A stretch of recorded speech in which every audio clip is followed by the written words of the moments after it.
నమస్తే, welcome to Telugu రాజ్యం. నేను సిరి. తెలంగాణలో జరిగిన గ్లోబల్ సమిట్స్ లో అయితే రేవంత్ రెడ్డి గారి ముందే కేసీఆర్ ని పొగిడిన వైనం. అక్కడికి వచ్చిన గెస్టులు ఈ 10 సంవత్సరాలలో తెలంగాణ ఎంత అభివృద్ధి చెందింది అనేది రేవంత్ రెడ్డి గారి ముందే మరి మాట్లాడడం జరిగింది. రేవంత్ రెడ్డి గారు ఫస్ట్ నుంచి చెప్తూనే ఉంటారు, కేసీఆర్ ఆనవాళ్లు కనిపించకుండా చేస్తా అని చెప్పేసి ముందు నుంచే చెప్పడం జరిగింది. మరి ఈ పొగడ్తలు మరి తను తీసుకున్నారా లేదా అనేది కూడా ఒక చర్చనీయాంశం జరిగింది. సో దీని మీద స్పందించడానికి ఈరోజు మనతో పాటు ఉన్నారు ప్రముఖ రాజకీయ విశ్లేషకులు కేఎస్ ప్రసాద్ గారు. నమస్కారం సార్. సార్, ఇప్పుడు చూస్తే తెలంగాణలో మన జరిగాయి గ్లోబల్ సమిట్స్.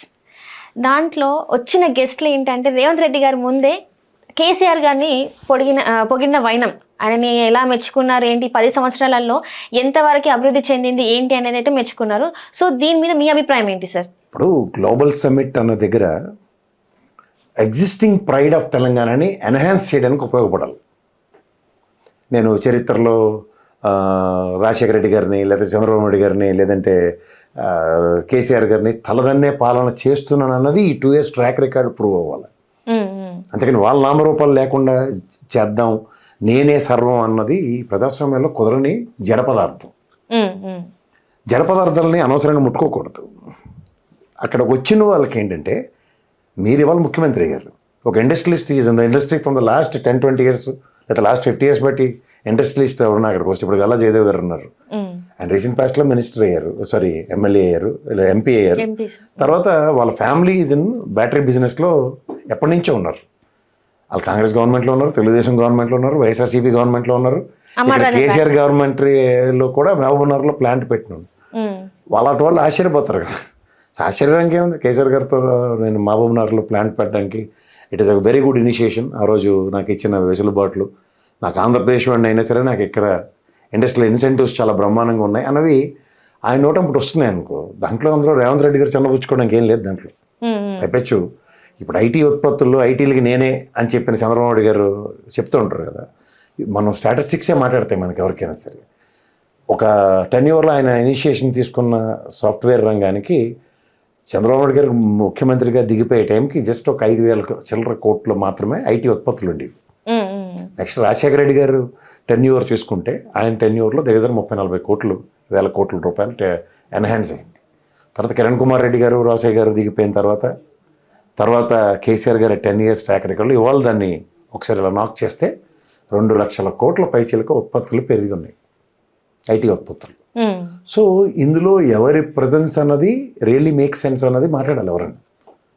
10 years రాష్ట్ర విభజన 2014 నుంచి ఫస్ట్ 10 yearsలో ఐటీ ఉత్పత్తుల్లో ఈ తెలంగాణ రేడియస్లో గ్రేటర్ హైదరాబాద్లో ఉన్న ఇంకే పార్టీ గెలవలేదు కదా, అదర్ దెన్ కేసీఆర్ గారి పార్టీ తప్ప. సో ఇవి ప్రజలు కూడా కొలబద్ద వేసి మీకు కాంగ్రెస్ ప్రభుత్వం అయినా సరే ఈ 18 నియోజకవర్గాల్లో మిమ్మల్ని కనీసం వేలుకాలు కూడా పెట్టినవలే కదా. బై ఎలక్షన్ల ధర్మంలో 2 ప్రజెన్స్ మీకు ప్రూవ్ అవుతున్నాయి. సో ఇట్లాంటివన్నీ ప్రూవెన్ ట్రాక్స్ ఉన్న దగ్గర out of the box statements Revanth Reddy గారి కన్నా ప్రైడ్ ఆఫ్ తెలంగాణ అని జాగ్రత్తగా గుర్తించాలి. సో గ్లోబల్ సమిట్లో ఎప్పుడైతే వచ్చిన ఇండస్ట్రియలిస్టులు they are in the system from years together and decades together ఉన్నవాళ్ళు గత ప్రభుత్వాల్లో వాళ్ళకి వచ్చిన వెసులుబాట్లని వాటిని తెలంగాణ ప్రైడ్ కింద చెప్పుకుంటూ ఉంటారు.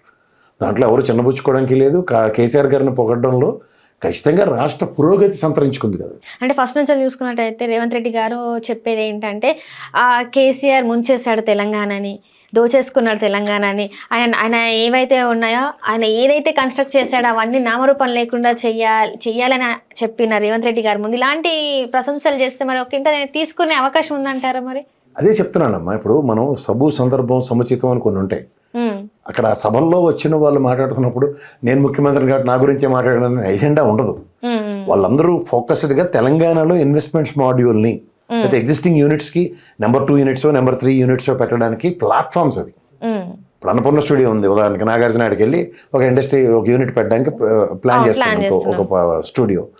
సో ఆల్రెడీ తెలంగాణలో ఉన్నదానికి నేను ఇంకో వేరే ప్రాంతంకి నేను వెళ్ళక్కర్లేదు. నా బిజినెస్ ఇంకా ఎన్హాన్స్ చేసుకోవడానికి నా మాతృభూమైన తెలంగాణే బ్రహ్మాండం అనుకునే నేపథ్యానికి తెరలేపుతున్నట్టుగా చూడాలి దాంట్లో.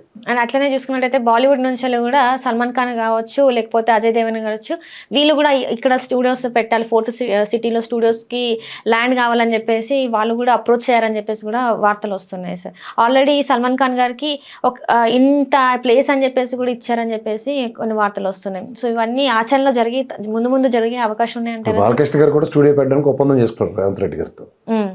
సో ఇక్కడ బాలకృష్ణ గారిది సల్మాన్ ఖాన్ది ఆల్రెడీ హ్యాపెండ్, జరిగిపోయింది అది. ఉమ్, ఇక్కడ ఈ సమిట్లో కొత్త ఒప్పందాలు ఏమన్నది ప్రశ్న. ఒక నాగార్జున గారి సబ్జెక్టే బయటకు వచ్చింది. ఉమ్, చిరంజీవి గారు, అల్లు అర్జున్ గారు ఇలాంటి వాళ్ళు అందరూ వెళ్ళినా సరే, ఉమ్, అయితే రితేష్ దేశ్ముఖ్ని వాళ్ళ భార్యని ఆ అమ్మాయిని కూడా జలీని అని కూడా పిలిచినా సరే వాళ్ళ నోట్లోంచి ఏమి మేము స్టూడియోలు పెడతాం అన్నది లేదు. ఉమ్, మాకు ఇక్కడ అవకాశాలు కల్పించబడ్డాయి, ఉమ్. ఇలాంటివన్నీ మాట్లాడుకుని కాలక్షేపం చేసుకుని వెళ్ళారు.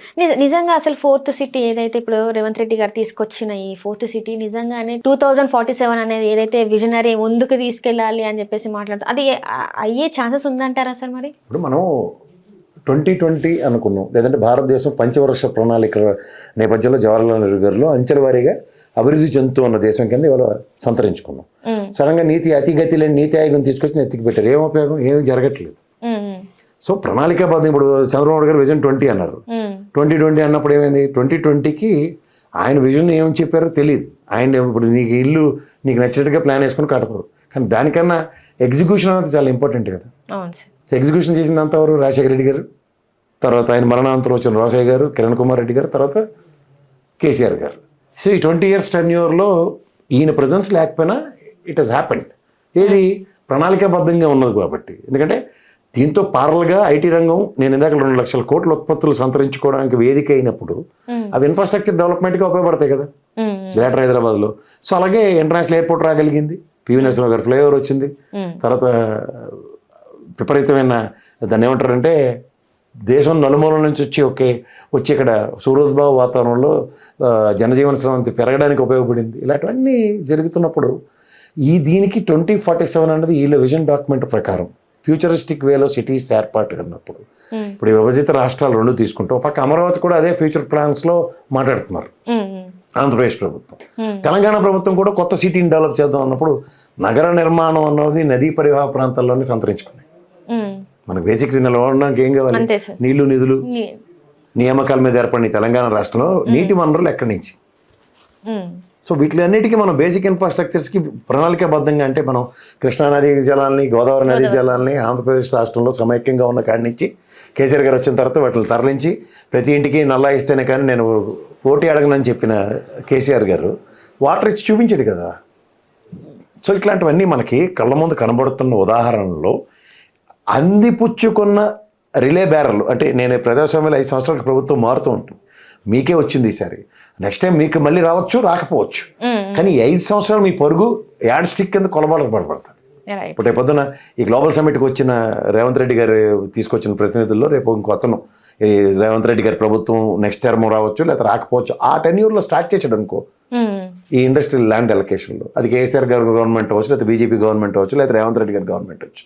ఆ క్రెడిట్ తెలంగాణకు వస్తుంది కానీ ఇండివిజువల్గా